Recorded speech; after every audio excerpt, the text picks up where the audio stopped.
Everything you see here is strictly informational. This is not a channel for you to be taking financial advice from. I am not a financial advisor. I am not a broker. I am just a person that is here recording my journey about learning the markets along the way. So please do not consider me a financial advisor. Do not risk any more money than what you have. Do not be borrowing other people's money. Do not do anything stupid that you're going to regret later with your money. I feel like I should start this like I'm announcing a radio show or something. Like, hello, everybody. Welcome to my channel. But I don't think you guys want, I don't know. Do you want to hear that? I don't know if you want to hear that or not. Welcome to my channel, everybody. I am Ted. This is Body. In case you don't know where Bodies and Wigs came from, give you a little backstory behind it. It's what makes up a candle. So clever, right? I know. Anyways, I am going to be going over today, or at least right now. I just did a video on SPX. If you want to check that out, please do. For the week of July 26th. Right now, I'm going to be going over gold, right? So, XAUUSD. So, we had an interesting week. We had a very interesting week, to say the least. I like to look at this starting from a daily perspective. If you can see, we kind of had this channel that we started going back to November of last year. We didn't realize, at least it was in a channel, probably until April, right? Because you can see, I don't really consider this part of the channel, this part that's out of balance, because it's COVID. I really don't look at anything that's COVID as part of what really happened in the market, as far as what's supposed to be naturally happening, because it wasn't natural. But I do like to look at it this way. So we had this, steady upward movement. We kind of had a little sideways movement, here for a little bit, and then we kind of did it again, last week with this right here, and you can see that green line. That's where I have it. So we haven't been, but again, it's all been kind of part of this channel. It's still been doing these consistent, upward movement until this past week. As you can see, I kind of have a trend line going through here that just kind of took off, right?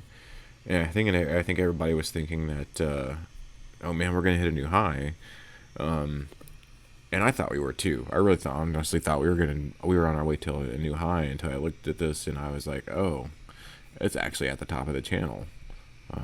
So that gave it quite a bit of resistance. So if we look at this from an hourly chart, you can kind of see how it was from last week. So this is the beginning of last week, and I have this here because I was hoping that this is before the trend even happened. I was hoping gold was going to come back down to about right here. That way I could take a little bit of profit, but it never came back down.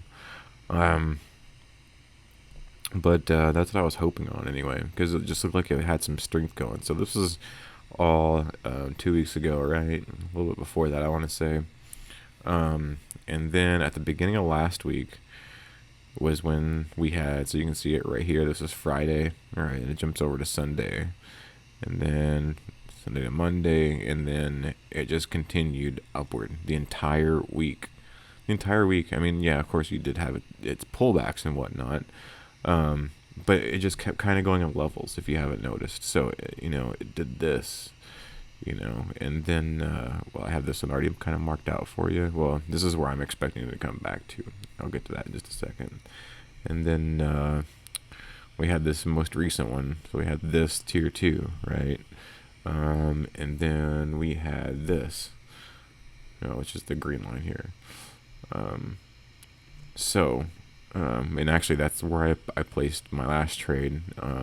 And actually I'm already out of it because it came up to, I think I had it at 1904 is what I put it at. But I put it in, I think, the night before. So I'm gonna say I put it in somewhere around here. Yeah, it was something like that. I put it in somewhere around here. Came with the 1904. I'm out. I was hoping it would come all the way back. It did, but it didn't trigger my trade. I don't think I had it pulled down just enough. And then I was hoping for it to go back up, because we did cross this level. Since we crossed this level and we kept doing these kind of stair-step movements, I was hoping to go a little bit higher, but it didn't. And whenever it hit this, right, and this was early in the day, on Friday, it just kind of slowly, I mean, it did have that weird time where it hit that line again and it bounced back up. Then it just kind of slowly came down. So it like formed this trend line downward, for a little bit. Eventually it broke it, right? And oops, didn't mean to do that. Eventually it broke it and continued moving upward. So we're still on this trend line that we made from earlier in the week, right? We're still on this trend line, but we're at the top of the daily channel, or the channel that we've been in since, earlier in the year, or last year, or late last year. So my thoughts about this are, kind of the same as SPX. No, we're not going to make a new high. Or we could. I mean, the dollar's not doing great. So that's what leads me to believe that we could still see an upward shift. I mean, if we do get up and out of this channel, it's off to the races, and there's no telling, what gold is going to do. We could hit 2,000. I mean, could. But anyways, that's what I wanted to do. But once the day opens today, we'll have to see. It's going to be interesting. But I personally think the smart play, because I think, well, here's the problem. The problem is that everybody is expecting the pullback, right? Everybody's expecting the pullback. So if you're expecting the pullback, people are setting their sells, up here. Everybody's expecting this huge pullback. So because people are putting their sell limits, there's buyers that are going, okay, well, if you're going to sell, I'm going to buy. So people are just buying, and the sellers aren't weighing the buyers. There's because there's more people buying than there are selling. There's two people. There's people expecting the pullback. There's a lot of those, and there's people that are expecting the for it to go higher.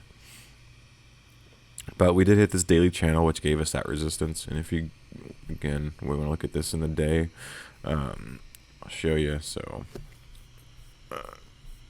there's just multiple touch points here. One a little bit higher, but you can see we're at these multiple touch points. And it's never going to be perfect. The channel is never going to be perfect, but I do believe we hit the top of the channel, and that's why it had that pullback. So go back and look at the hourly.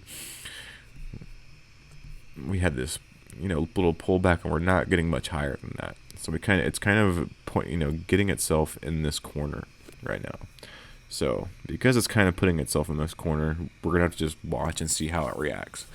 I think we're gonna stay in the daily channel. I personally don't think we're gonna get out of this daily channel. I think there's gonna be a lot of people waiting for this pullback, because you can see, we're right in the top of the RSI on the hourly. I think I didn't even look at the daily. Yeah, we're way above the top on the daily. So I think because of that, both of those being into play, we're gonna see. I think we're finally gonna see the pullback. I think everybody's expecting it. It depends on the dollar, though. I really think it's gonna depend on the dollar, what the dollar is gonna do. But as you can see, we're still in this. Even on a 4-hour, we're still on this upwardly trend, and it's pinning itself in this corner right now of the daily and the hourly. Or the 4-hour, even the 4-hour. It's there's that trend going on here. I like to look at the close of the bodies. I don't really consider the wicks part of the trend. I know a lot of people do, but I don't. Just because opens and closes are pretty important. And I think they're more important than something going out of whack for a second and being overbought or oversold. I think the closes are a little bit more accurate. I think we're finally going to see the pullback. I don't think it's going to go too far. I really don't. I think we're going to see a pullback probably around to here, this 1845 mark. And the reason I see that is because there is quite a bit of imbalance. There's also one right before that, but I don't see it pulling back this far. I mean, we could pull all the way back and to this channel.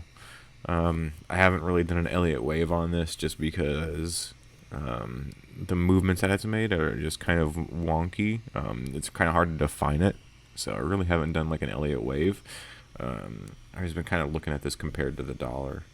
When that dollar hit that low point, even though it hit its the lowest low that it had since March, we still didn't really see. I mean, we've seen a little bit of movement up, but we had movement even earlier that was higher than that, and then we had that pullback. So I think this daily channel was pulling a lot of resistance, and I think we're finally going to see that sell. Now, this may not be 100% accurate. I don't think we should sell in 1904. I would wait until it got a little bit higher, but I do want to see the reaction off this daily channel first, and then wait and see. And then if it has, if it does have a little bit of a break, wait for the pullback. That's, I'm not putting my money on anything just yet. I always wait for the pullback, and that's what I did on all of these. Waited for the pullback before I got in. If it breaks a new level, wait for the pullback, because it has always come back. Same thing here. It broke here. Wait for the pullback. Hit that level, came up, created a new high. Finally it broke that. This one didn't pull back all the way, but it did hit this this channel, or this trend line, which was interesting. And I know I say I don't look for the buy or the wicks, but the wicks can have importance too. I'm not saying it's all important, but the wicks can have their importance on the trend lines. But this is the kind of trend line that I got going. Everybody has their own way of looking at it. But again, it broke this high, pulled back, right? And pulled back, and it stayed here for a while before it finally, moved up and out. And then when it moved up and out, it made that push up, made that pull back again, and then it continued going upwards. Now we're going to see what's going to happen when it's going down. If it does go down, it could go up. If it goes up, I'm going to wait for the pullback, right? So we do have this channel, or not this channel, but we have this high here, right? So I'm going to wait to see what it does off of this level, if it does break it, or I'll wait to see what happens off of it if it goes down, right? So if it goes down, I'll wait for the pullback, and then if it breaks this lower level, I'm still going to wait to see for the pullback on this one, because we could see it break just a little bit and then pull back. But if it breaks completely, right, and I'll wait for the pullback to this level. I'm going to wait for pullback for two separate levels here. I think that's the smartest thing to do. I don't think getting into anything just yet is necessarily smart, because this market's pretty volatile right now. Interesting market, good market to trade in, that's for sure. I made quite a bit of money off gold this week. I hope you did too. It was too easy to make money off gold this week, just because it kept doing the same thing, right? Like I said, it broke a new level, pull back, buy, broke a new level, pull back, buy, broke a new level, pull back, buy, broke a new level, pull back, buy. I mean, it was too easy. It was way too easy this week for gold. I think they're going to make it a little bit more difficult for us this week. I think the banks that trade gold are not going to let us have it that easy, because all week it was money for gold. If you didn't make money off gold this week, I'm sorry. I'm really sorry, because it was way too easy. Anybody, a third grader, could have made money off gold this week. It was that easy. It was ridiculously easy. Like I said, I don't think we're going to have it that easy this week. I think it's going to be a little bit more difficult. We'll have to wait till market opens. It's about an hour until market open. I'm in Central Time. It is 2:49. So market opens at 4 o'clock Central Time, and we'll see what it's going to do. Again, I would say wait until you have something a little bit more defined before you place a trade. because let's say we haven't broken any levels, and that was the easiest way for us to trade right now. Like I said, it did come back and hit that one support level. It did go up, but it didn't break the resistance yet. So, I said it's cornering itself in that daily channel, and also the hourly trend line. I think the daily channel is going to have a little bit more power than the hourly trend line. That's why I think we're probably going to finally see that pullback this week. I could be entirely wrong. We could break that daily trend line and we could go higher. I think if we are going to go higher, we're probably going to see a bigger pullback. The funny thing is, I was actually watching the Peter Schiff show. If you guys don't know who Peter Schiff is, he's a gold. He actually owns his own gold stock, I want to say. I think it's Schiff Gold or something like that. But he does a podcast too. And I recommend watching it if you ever want to learn about gold, things like that. Because he's been talking about gold since that's what got me into him. He was always talking about gold and sound money and what's going to happen with the dollar versus the gold. And he's been doing this for years, right? As long as I can remember, probably. I think when I first heard of him was 2009, something like that. He's always talking about this, and he's kind of warned about this. We're going to see, this rise in gold. He doesn't talk about it to this extent. Hey, what's it doing on this channel or whatnot? He just talks about the prices. But one thing he didn't mention was about the stocks, about how people aren't investing in gold stocks right now because they're waiting on the pullback. They're watching the price of gold. They're seeing it go higher. They're not putting their money in the stocks just yet because they're waiting on the pullback. So, I felt like that was kind of interesting. Even his own company that has like gold stocks or whatever, he said not a lot of people are buying, into the gold stocks right now because they're waiting on the pullback. I forgot which one he specifically mentioned, but he didn't specifically mention a stock. I thought it was interesting. So people aren't buying gold stocks. People are just trading the gold price. So I think once we see that pullback, that's when people are going to, we see that low on the pullback. That's when people are finally going to start jumping into the gold stocks. So I would say if you have a gold stock company that you know about, watch it to see how it's going to pan out. If you start seeing the rise in gold stocks, then also that's when we're going to see the rise in gold prices. But before that happens, we're waiting on the pullback. I'm sure all of you know that we're waiting on a pullback, but we're going to see what's going to happen with these levels, between this trend line and this daily channel, see the reaction off of these, also the new resistance line that it formed, a couple different points to watch. And I'd say if you're going to draw your chart up like this, and see what's going to happen. I'm not saying my chart's the most accurate. You guys could have something, on a chart that could be way more completely accurate than mine. If you do, share it with me. So, throw it in the comments. Let me know what you guys think. But this is what I drew up. This is what I see. And I hope you guys have a good week and enjoy your trading. Thanks, people. I'm going to sign off like I'm a radio host now. Thank you for watching WDDBX. Or something like that. Actually, there is a WDBX. It's around my area. It stands for Woodbox because there's a band called Woodbox Gang. I love the Woodbox Gang. Good old bluegrass.